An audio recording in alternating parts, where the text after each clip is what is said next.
نحمدہ و نصلی علی رسولہ الکریم اما بعد فاعوذ باللہ من الشیطان الرجیم بسم اللہ الرحمن الرحیم درس ریاض الصالحین۔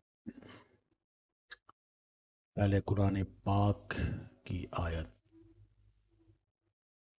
قرآن پاک میں ارشاد باری تعالیٰ ہے، اور ان لوگوں کو تو یہی حکم ہوا کہ اللہ کی بندگی کریں، نرے اسی پر عقیدہ لاتے اور ایک طرف کے ہو کر، اور نماز قائم کریں اور زکوٰۃ دیں، اور یہ سیدھا دین ہے۔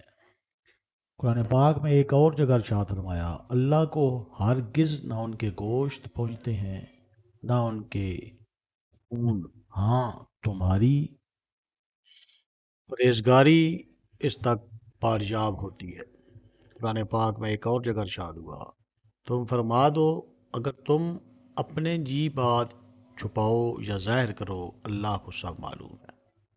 حدیث پاک، حضرت عائشہ صدیقہ رضی اللہ تعالیٰ عنہما سے روایت ہے، نبی اکرم صلی اللہ علیہ وآلہ وسلم نے ارشاد فرمایا، فتح مکہ کے بعد ہجرت نہیں، البتہ جہاد اور نیت باقی ہیں، اور جب تمہیں جہاد کی طرف نکلنے کو کہا جائے تو چل پڑو۔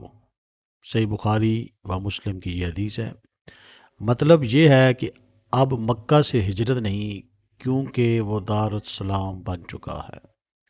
اللہ تعالیٰ ہمیں احادیث مبارکہ پر عمل کرنے کی توفیق عطا فرمائے، آمین۔